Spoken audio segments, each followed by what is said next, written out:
In the shadow of mountains where ancient pines whisper secrets to the wind, Eleanor Mitchell was nothing more than a sacrifice. A young woman with no family to protect her, chosen to appease the monsters that haunted the village's nightmares. Bound by rope and abandonment, she stood at the threshold between two worlds, her auburn hair whipping across tear-stained cheeks as darkness descended. They told her death would be swift. They told her one life given would save many. What they never told her was that monsters, too, could show mercy.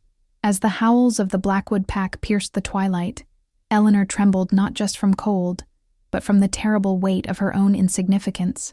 She had lived 23 years as a ghost among her own kind, the quiet seamstress with downcast eyes, the orphaned daughter of a drowned mother, the woman deemed dispensable when fear demanded blood.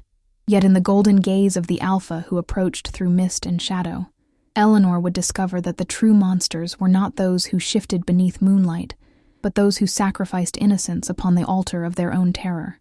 In the caves where wolves walked as men and outcasts found sanctuary, she would confront the chains that bound her spirit long before ropes had bound her wrists.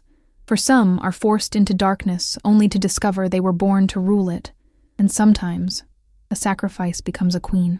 Before we begin, remember to subscribe to our channel and turn on notifications.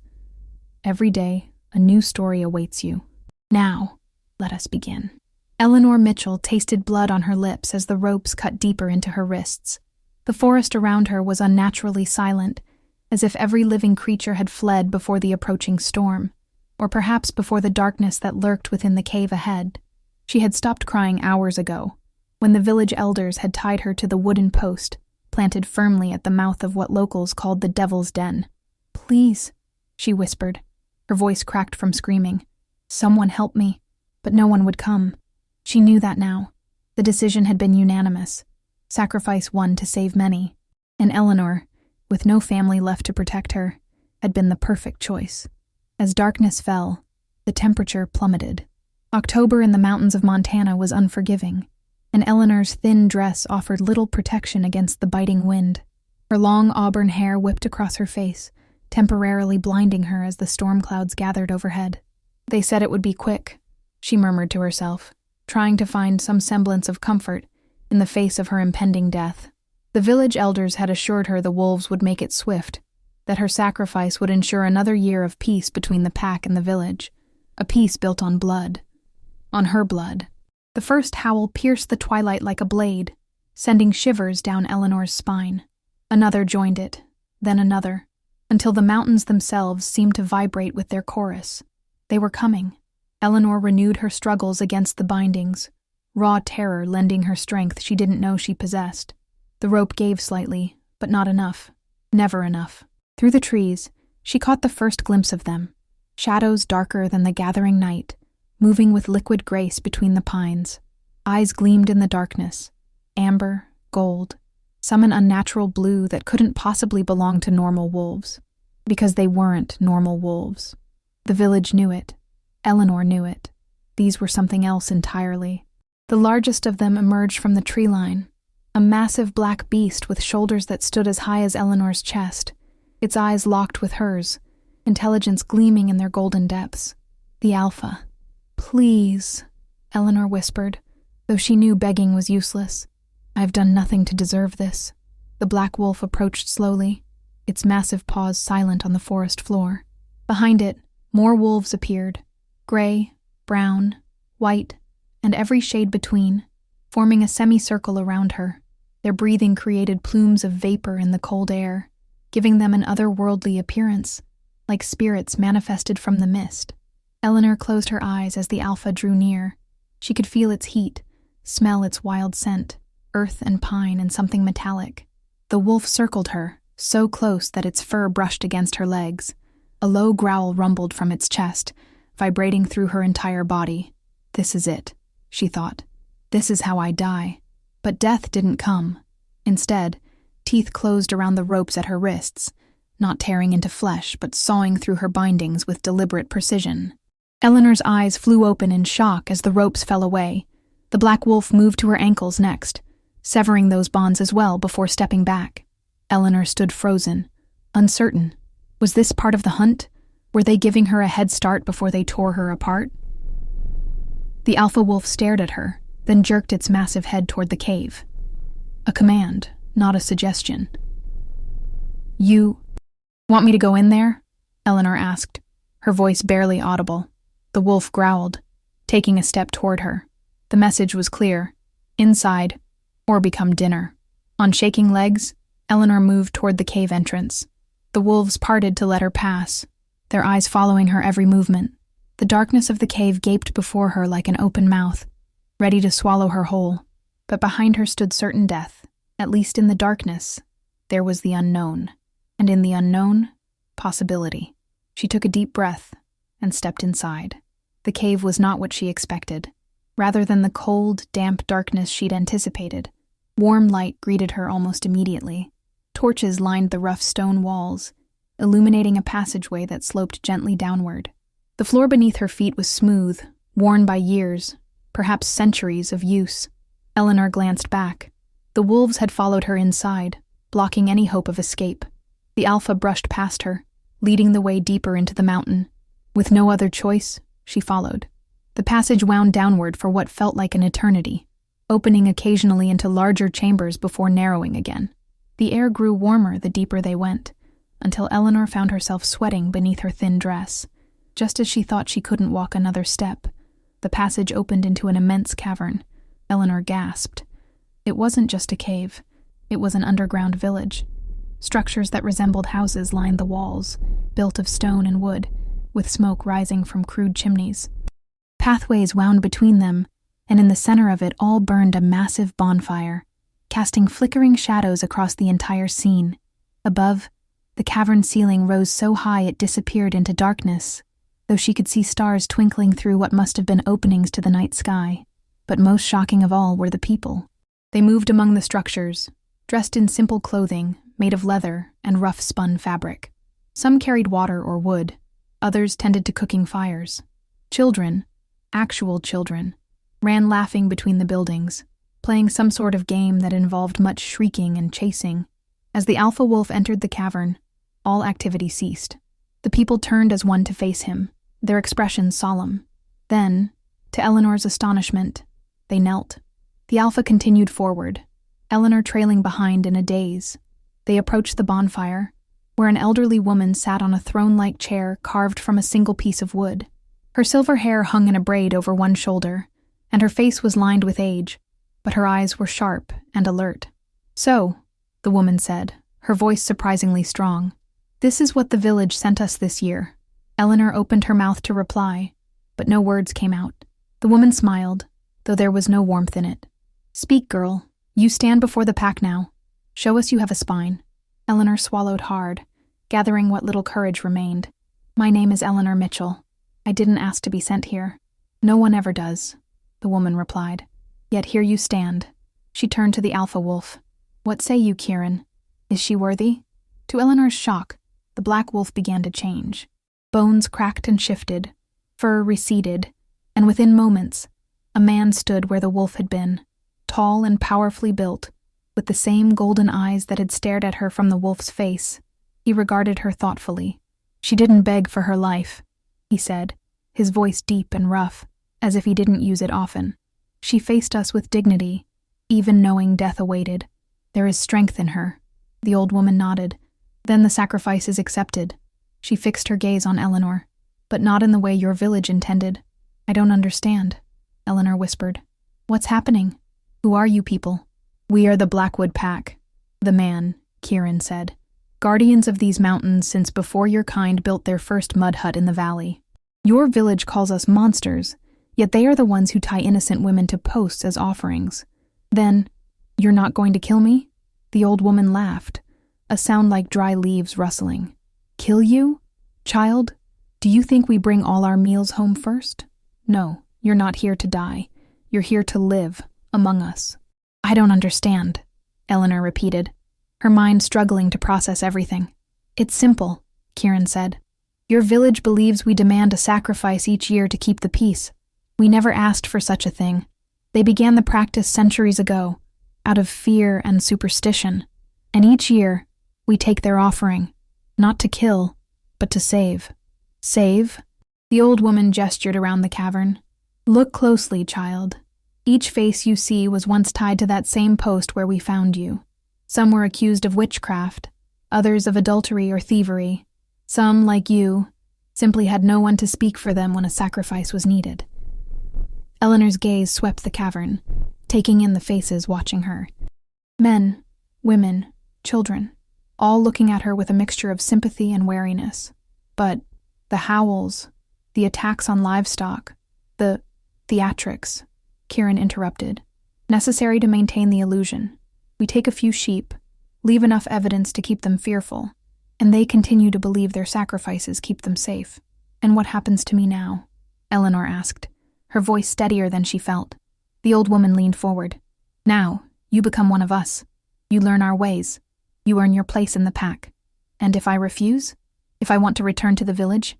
Kieran's expression darkened. The village sent you here to die, Eleanor Mitchell. To them, you are already dead.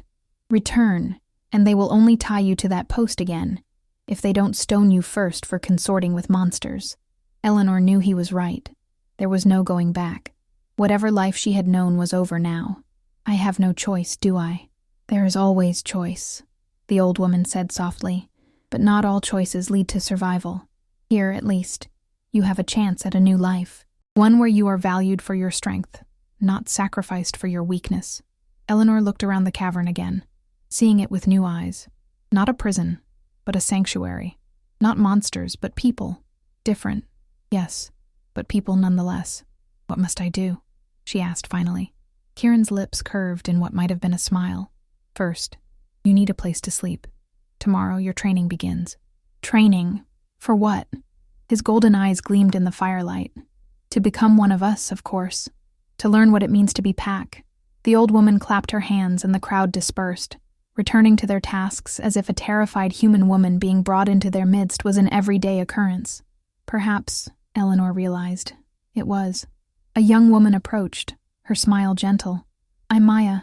I'll show you where you can rest. She held out a bundle of clothing. These should fit you. Your dress? She gestured at Eleanor's torn, dirty garment. It won't last another day here. Eleanor accepted the clothes with murmured thanks, then turned to look at Kieran once more. Why me? Why save any of us? His expression was unreadable. Rest, Eleanor. Your questions will be answered in time. As Maya led her away, Eleanor couldn't help but look back at the Alpha. He stood by the fire, the flames casting his face in stark relief, his expression thoughtful. For a moment, their eyes met across the distance, and something passed between them, an understanding perhaps, or a challenge. Either way, Eleanor knew her life had changed irrevocably. She had been sent here to die, but instead found herself at the beginning of something entirely unexpected. She just hoped she was strong enough to survive it. 12 days had passed since Eleanor first entered the caves. 12 days of aching muscles, blistered hands, and a mind constantly reeling from the strange new world she'd been thrust into. The Blackwood Pack operated like a well-oiled machine, each member fulfilling specific roles that contributed to their collective survival. Eleanor's role, for now, was simply to learn. Focus, Maya instructed, demonstrating the proper way to skin a rabbit for the 3rd time. Cut too deep, and you'll puncture the organs. Too shallow, and you'll leave meat on the hide. Eleanor grimaced, adjusting her grip on the bone knife.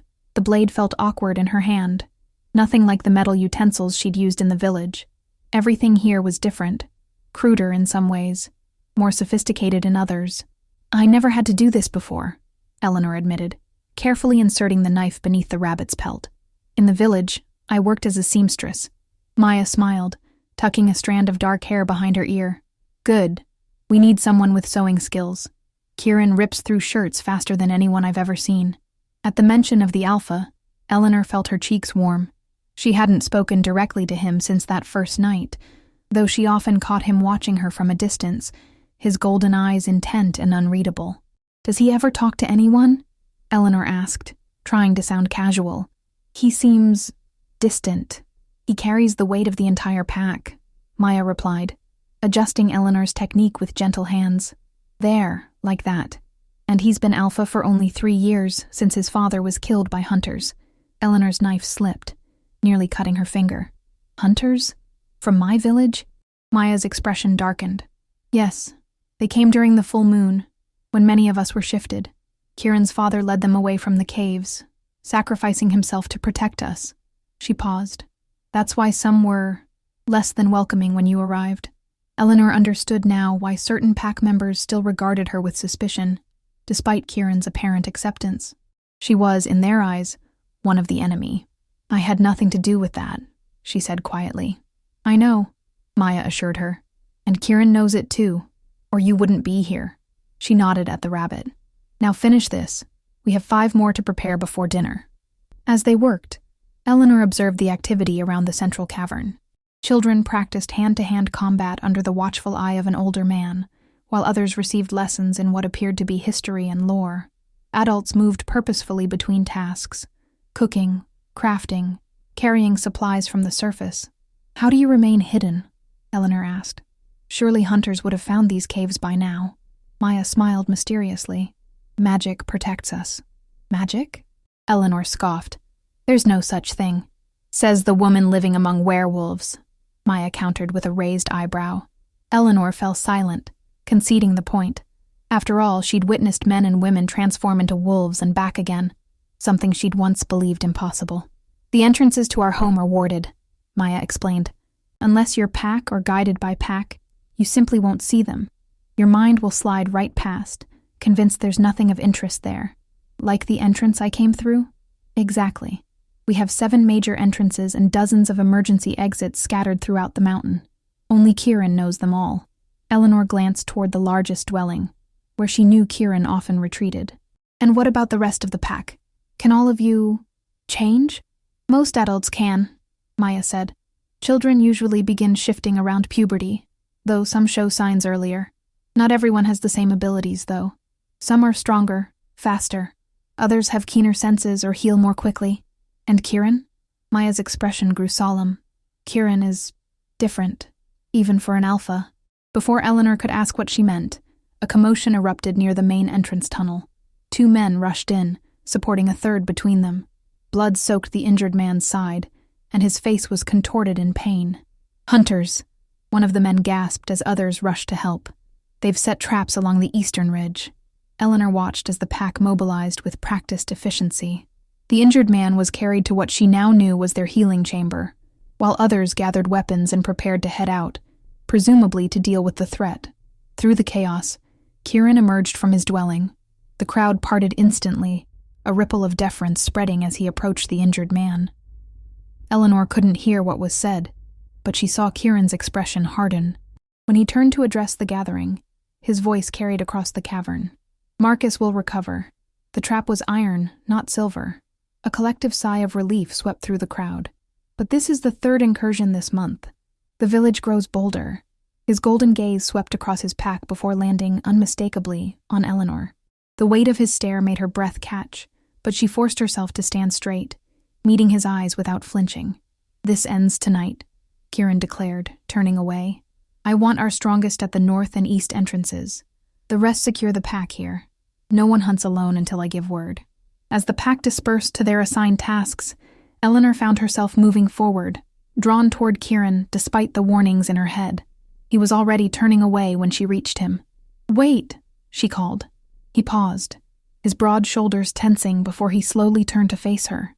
Up close, she could see the fatigue etched in the lines around his eyes, the tightness of his jaw. What is it, Eleanor? Her name sounded different when he said it, each syllable careful and deliberate. Let me help, she said, the words tumbling out before she could reconsider. I know the village, the people. I know how they think. Kieran's eyes narrowed.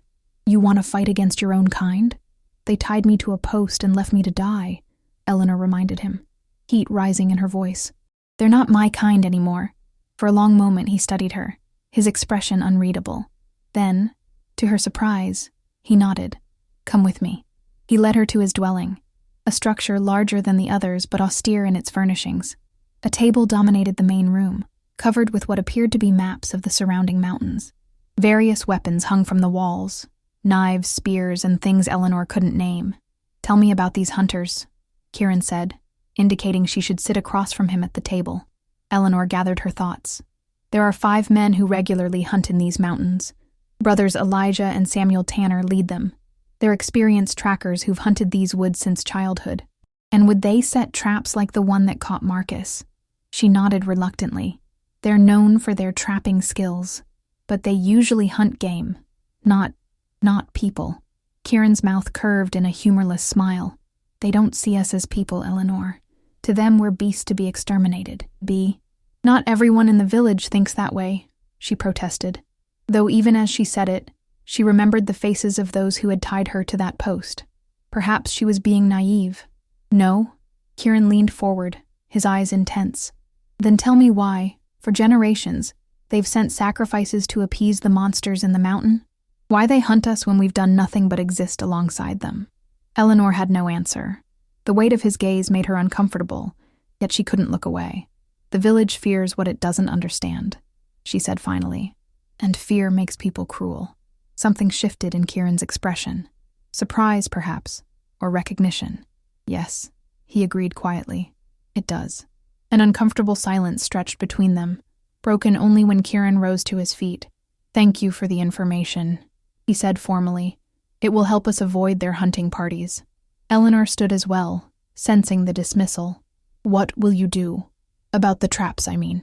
Remove them. Ensure they're not replaced. And the hunters? Kieran's expression hardened. We don't kill humans, Eleanor, despite what your village believes. We defend ourselves when necessary, but we don't seek bloodshed. Relief washed through her, though she wasn't sure why she'd been concerned. In the 12 days she'd spent with the pack, she'd seen nothing but cooperation and community, a stark contrast to the competitive, sometimes cutthroat nature of village life. I still want to help, she insisted. I can't fight like your warriors or shift like your wolves, but I'm not useless. Kieran regarded her thoughtfully. No, he agreed. You're not. Before he could elaborate, Maya burst into the dwelling, her expression urgent. Kieran, scouts report movement in the Western Pass. A large group, at least 15 men. Armed? Kieran asked, immediately alert. Heavily, and they're carrying silver. Eleanor's blood ran cold. Silver, the one thing that could truly harm a werewolf, according to the lore Maya had shared with her. This isn't a hunting party, she realized aloud. This is a raid. Kieran's golden eyes flashed with something dangerous. Gather everyone in the central cavern, he ordered Maya. We're implementing the emergency protocols. As Maya rushed out, Kieran turned back to Eleanor, his expression grim. It seems your former neighbors have decided to solve their wolf problem once and for all. Chaos erupted in the central cavern as pack members rushed to gather essential supplies. Children were ushered toward the deepest tunnels, while warriors armed themselves with whatever weapons were at hand. Eleanor stood frozen amid the flurry of activity, unsure where she belonged in this crisis. Eleanor! Maya called, grabbing her arm.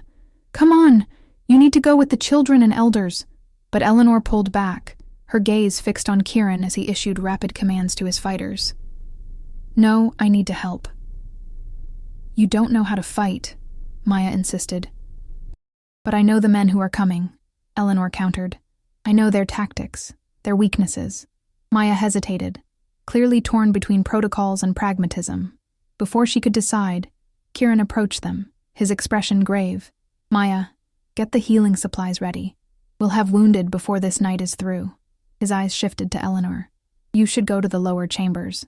I can help, Eleanor insisted, meeting his gaze directly. These men, I grew up with them. I know things about them that could give you an advantage. Kieran studied her face, searching for something. Doubt, perhaps, or deception.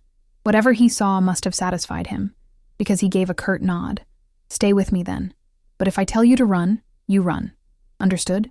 Eleanor nodded, relief and anxiety mingling in her chest. Kieran turned to address the gathering, his voice cutting through the noise like a blade. We have 15 minutes before they reach the western entrance. They're armed with silver and likely fire. They mean to smoke us out if they can't kill us outright.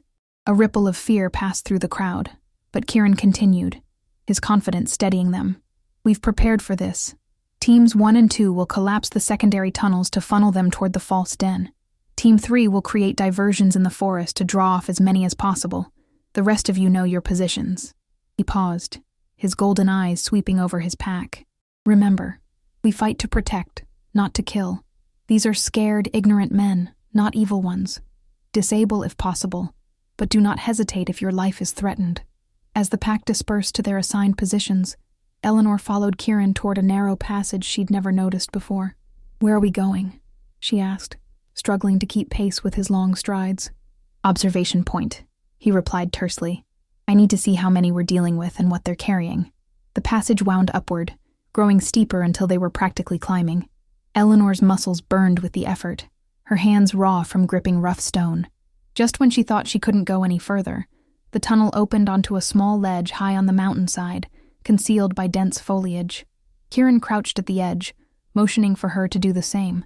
Below them, torches flickered through the trees as a group of men advanced toward the cave entrance she'd been tied outside of less than 2 weeks ago.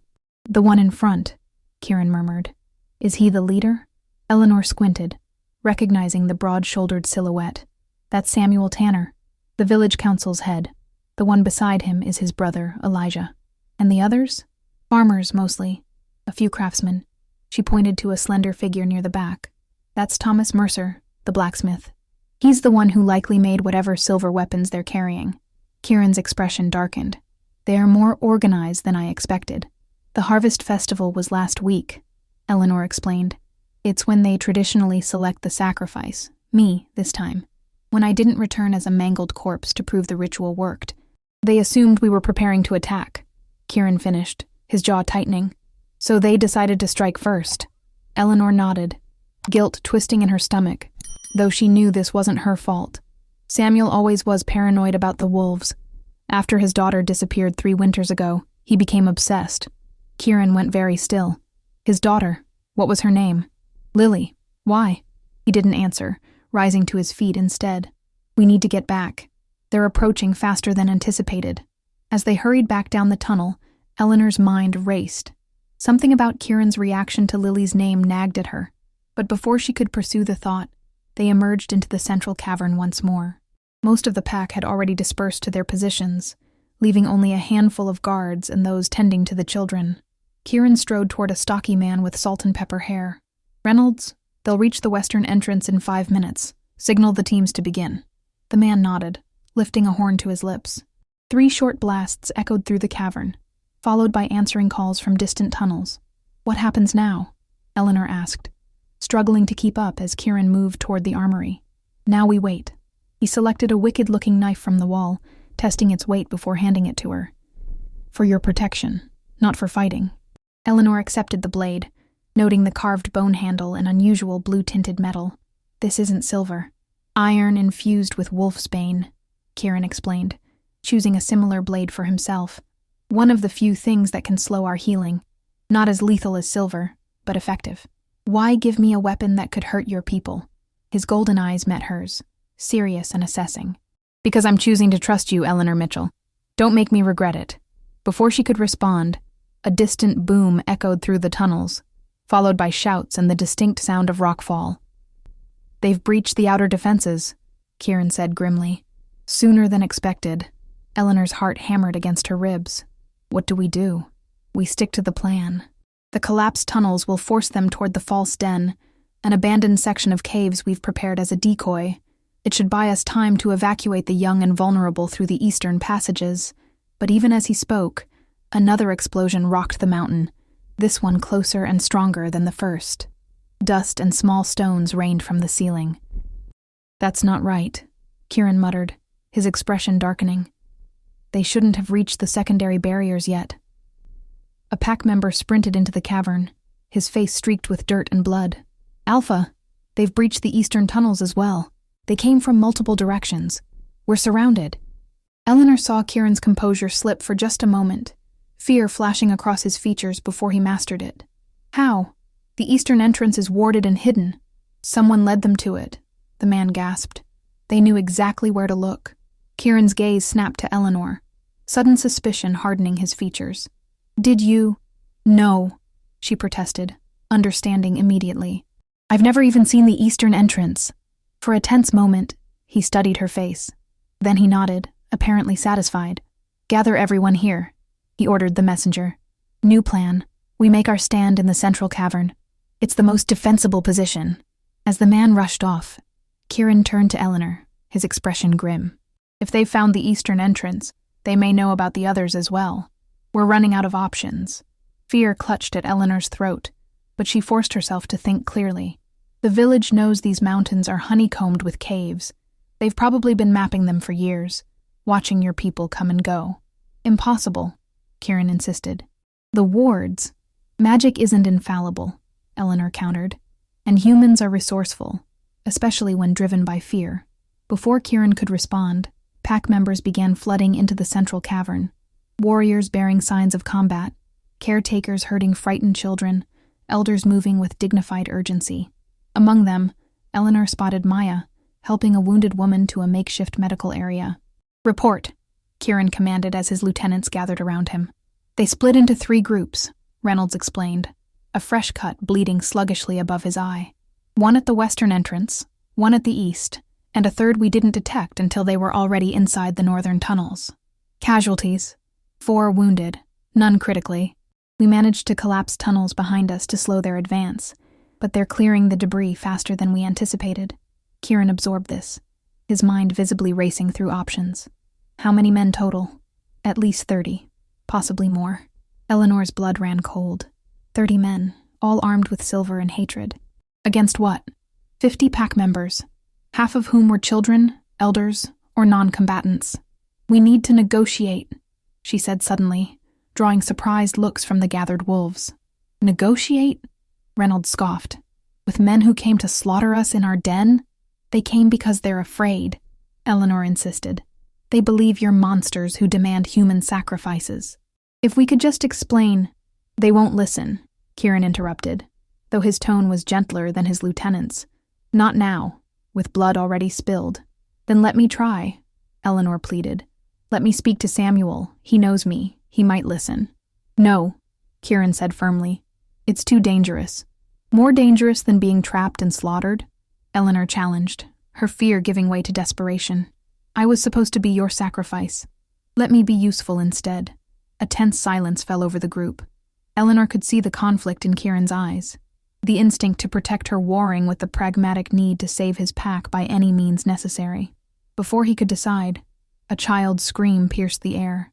All heads turned to see smoke billowing from one of the eastern tunnels. "They're using fire!" someone shouted. Panic erupted. Fire in the enclosed space of the caves wasn't just a threat. It was a death sentence.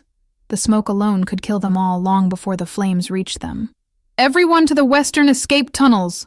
Kieran roared above the chaos. "Now!" As the pack began to move, Eleanor grabbed his arm. "Kieran, please, let me try to stop this. I can't shift. I can't fight like you can. But I can do this." He stared at her, indecision clear in his golden eyes. Around them, smoke thickened as warriors attempted to create barricades against both fire and attackers. "You could die," he said softly. "So could all of you," she countered. "At least this way. There's a chance." A distant shout echoed from the tunnels, human voices growing closer. They were running out of time. Finally, Kieran nodded. "Go." But not alone. He whistled sharply, and a lean gray wolf trotted to his side, immediately shifting into a wiry man with alert eyes. "Theo will escort you to the western entrance and watch over you. If negotiations fail, he'll get you out." Eleanor nodded, her heart pounding with fear and determination. "Thank you." Kieran caught her hand as she turned to leave. "Eleanor." His voice was rough with emotion. "Be careful." Something passed between them in that moment. Understanding, perhaps, or something deeper. Eleanor squeezed his hand once before following Theo toward the western tunnels. The journey through the smoke-filled passages was harrowing. Twice they had to backtrack to avoid advancing villagers, and once they nearly ran headlong into a group of hunters, saved only by Theo's keen hearing. By the time they reached the western entrance, Eleanor's lungs burned and her eyes streamed from the smoke. "Wait here," Theo whispered, shifting back to wolf form to scout ahead. Eleanor pressed herself against the cool stone wall, gathering her courage. What would she say to convince Samuel and the others to stand down? How could she make them understand that the monsters they feared were more human than those who had tied her to a post and left her to die? Theo returned moments later, shifting as he approached. 5 men guarding the entrance. "The leader, Samuel you called him, is with them." Eleanor took a deep breath. Then that's where I need to go. I'll create a distraction, Theo offered. But Eleanor shook her head. No, no more tricks or fighting. I'll walk out openly. Theo looked doubtful but didn't argue. I'll be watching. If they harm you, they won't, Eleanor said with more confidence than she felt. Not when they see who I am.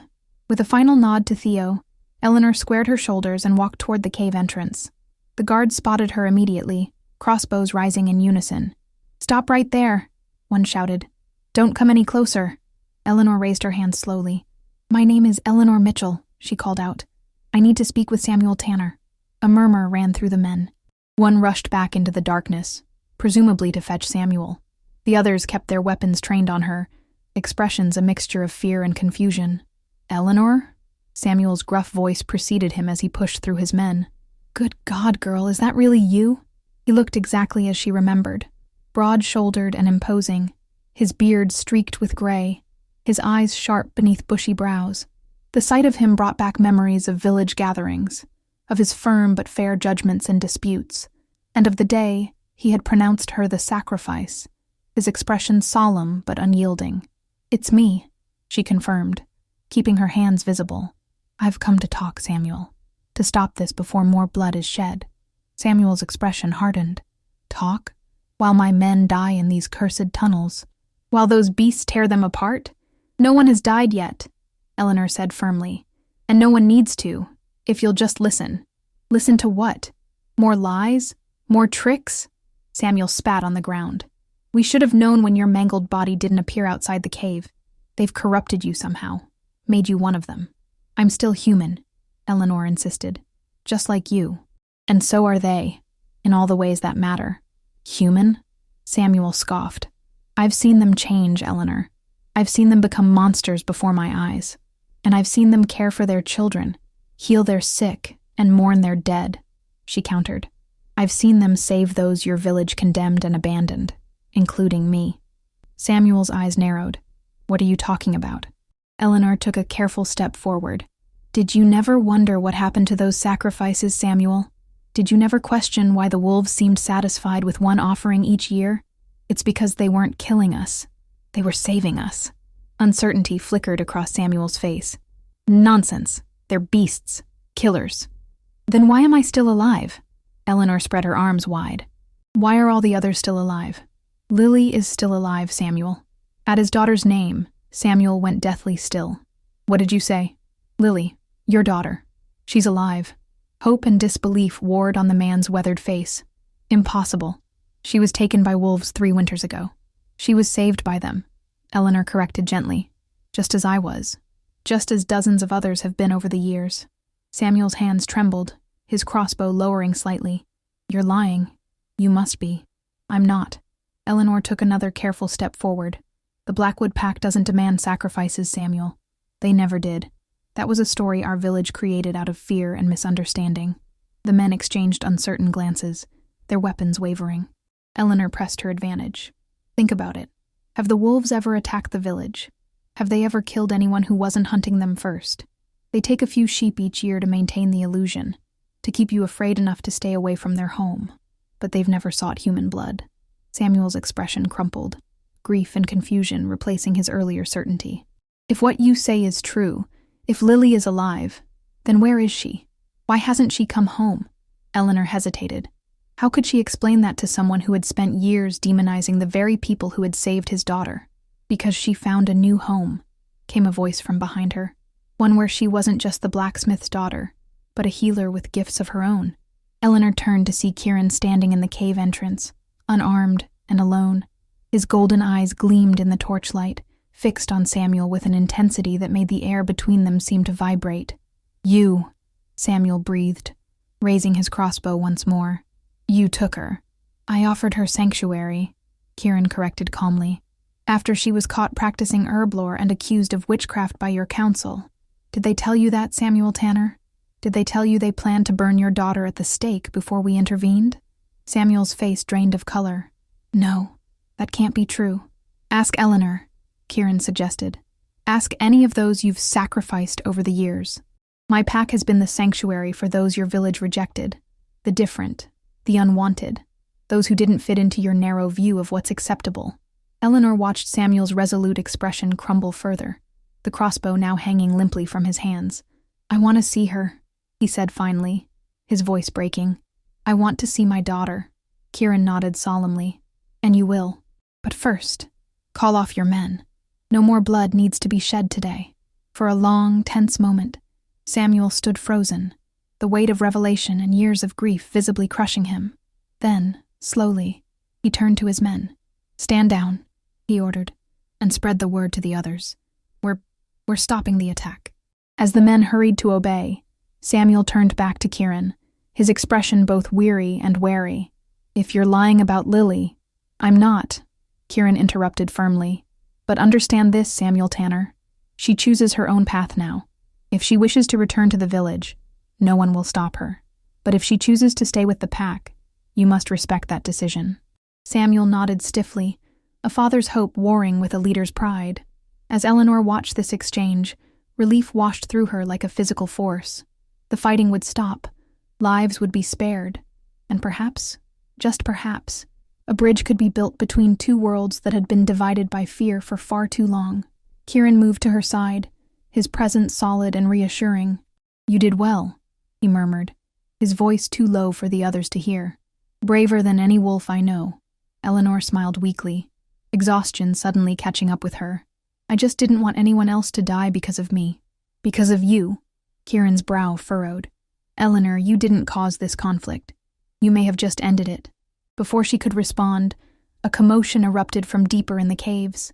A young woman emerged, her golden hair unmistakable even in the dim light. "Father," Lily Tanner called, her voice uncertain as she stepped into the torchlight.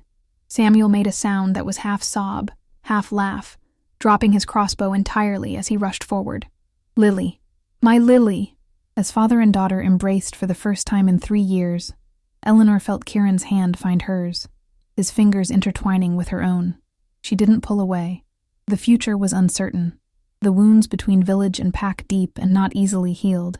But for the first time since being tied to that post 12 days ago, Eleanor felt something like hope. And as Kieran's hand tightened around hers, she knew she wasn't alone in that feeling. 30 days had passed since the failed raid on the caves. 30 days of cautious negotiations, tentative peace offerings, and the slow, painful work of building trust between two communities long divided by fear and misunderstanding. Eleanor stood at the mouth of the western cave, watching as villagers and pack members mingled in the clearing below. A bonfire blazed in the center, around which children from both communities played a spirited game of tag. The sight still amazed her. Wolf cubs and human children laughing together, their earlier fears forgotten with the resilience only the young possess. Quite a sight, isn't it? Eleanor turned to find Kieran beside her, his golden eyes reflecting the flames below. In the month since the attack, she'd grown accustomed to his silent approaches, the way he could appear beside her without warning. "I never thought I'd see this," she admitted, gesturing to the gathering. Samuel sharing a drink with Reynolds, Maya teaching village women about medicinal herbs. "Peace is always possible," Kieran said quietly, "when both sides are willing to listen." Eleanor nodded, though she knew it wasn't that simple. The tentative truce had nearly collapsed a dozen times in the past month. Old hatreds and suspicions didn't disappear overnight, not even with Lily Tanner bridging the gap between the communities. It had taken endless hours of negotiation, with Eleanor often serving as mediator, to reach even this fragile understanding. "The village council has agreed to our terms," Kieran continued, his voice carefully neutral. "No more hunting in pack territory. No more sacrifices." Eleanor felt a shiver run through her at the memory of being tied to that post.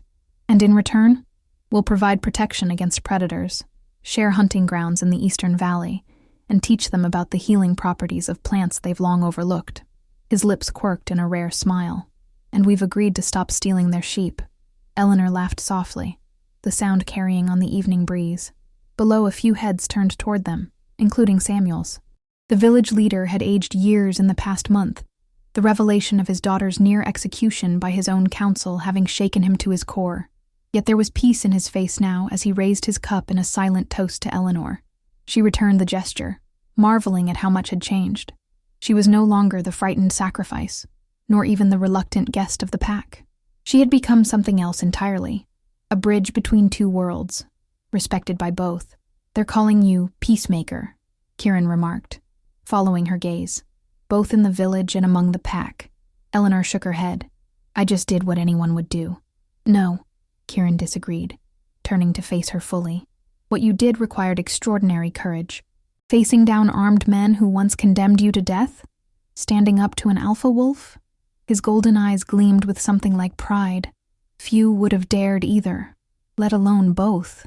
Heat crept into Eleanor's cheeks at his praise. Over the past month, their relationship had shifted in ways she was still trying to understand. Where once he had been distant, now he sought her company regularly, asking her opinion on pack matters, and including her in council meetings. I have something for you, Kieran said abruptly, reaching into a pouch at his belt. He withdrew a small object that gleamed in the firelight, a pendant on a leather cord. The stone was amber, almost the exact shade of his eyes, set in polished silver. It's beautiful, Eleanor breathed as he held it out to her. It belonged to my mother, Kieran explained, his voice uncharacteristically hesitant. She was human, like you.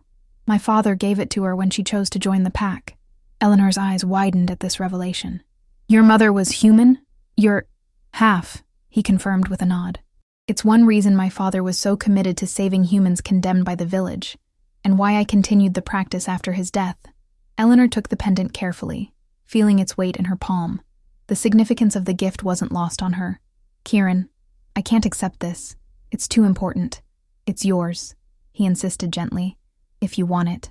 Their eyes met in the fading light, and Eleanor understood what he wasn't saying. This wasn't just a gift. It was an invitation, a question. Before she could respond, a commotion erupted below. A pack member sprinted into the clearing, his expression urgent as he approached Kieran's lieutenant. Trouble, Kieran muttered, already moving toward the path leading down. Eleanor followed close behind, the pendant clutched in her hand.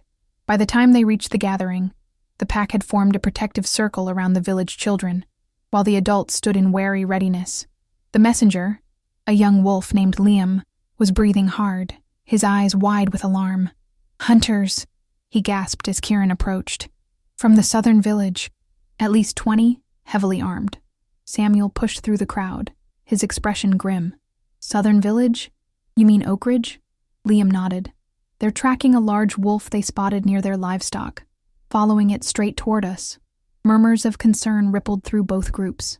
Eleanor understood immediately. With villagers and pack members gathered openly together, discovery by outsiders could spell disaster. The fragile peace they'd built might not survive exposure to those who hadn't witnessed the truth firsthand. How much time do we have? Kieran asked. Less than an hour, Liam replied. They're moving fast. Kieran turned to Samuel, his expression serious. Your people should return to the village. If these hunters see you consorting with monsters, it could put you all at risk. But Samuel shook his head firmly. No, we stand together now. He looked around at the gathered villagers, who nodded in agreement. These are our mountains too, and you are our neighbors. It's time everyone knew the truth. A ripple of approval ran through the pack. Eleanor felt a swell of pride as she watched these former enemies unite in common purpose. Then we meet them together, Kieran decided, his voice carrying across the clearing. Not as predator and prey, but as a unified community. As the group began preparations, dousing the bonfire, organizing into welcoming parties rather than defensive positions, Eleanor felt a hand on her arm. She turned to find Maya, her expression solemn. The elders are gathering, Maya said quietly. They're asking for you. Eleanor followed her friend toward a small group of older pack members standing apart from the main gathering. To her surprise, they fell silent as she approached, regarding her with expressions ranging from curiosity to reverence. The eldest among them, a white-haired woman Eleanor knew as Grandmother Willow, stepped forward. The time has come, she announced, her aged voice carrying surprising strength. Our alpha has made his choice, and the signs are clear. Eleanor glanced uncertainly at Maya, who squeezed her hand encouragingly. I don't understand, Eleanor admitted. Grandmother Willow smiled, the wrinkles around her eyes deepening. For generations, our pack has been guided by both an alpha and a Luna, a female counterpart who brings balance to his strength. Not a subordinate, but an equal, different in nature, complementary in purpose. Eleanor's heart began to race as understanding dawned. The pendant in her hand suddenly felt heavier, its significance clearer. Since Kieran's mother passed, the old woman continued, there has been no Luna. We have felt her absence in every decision, every crisis. Her wise eyes fixed on Eleanor. Until you came. But I'm not a wolf, Eleanor protested weakly. I can't shift. Neither could his mother, another elder pointed out. Yet she was one of our greatest Lunas. Strength comes in many forms, child. Grandmother Willow took Eleanor's hand, the one holding the amber pendant. You faced death without flinching. You stood between warring factions and forged peace where none seemed possible. You have shown wisdom, courage, and compassion, the very essence of what a Luna must be. She closed Eleanor's fingers around the pendant. The choice is yours, as it must be. But know that you have already earned the respect of the pack and the heart of our alpha. Before Eleanor could respond, a shout went up from the sentries. The hunters from Oakridge had arrived sooner than expected. In the controlled chaos that followed, Eleanor found herself standing beside Kieran at the front of their united group. The pendant now hung around her neck, its weight a reminder of the choice before her. Are you ready? Kieran asked quietly, his golden eyes searching hers. Eleanor looked past him to the approaching hunters, then back to the extraordinary community behind them, humans and wolves, standing together against fear and ignorance. She thought of all that had happened since that night at the sacrifice post, of how fate had brought her, not to an ending, but to a beginning. Yes, she said, reaching for his hand. I'm ready. As the hunters emerged from the tree line, weapons raised and expressions wary, they were met not by monsters or victims, but by a united front, a village and a pack, standing as one. And at their center stood Kieran and Eleanor, Alpha and Luna, the bridge between two worlds that need never be separate again. The hunters slowed, confusion evident in their faces. Eleanor stepped forward, the amber pendant gleaming at her throat. Welcome, she called, her voice clear and strong. We have quite a story to tell you. If you enjoyed this story, a like or comment really helps. And if you wish to hear more tales like this one, make sure you subscribe so you never miss the next tale.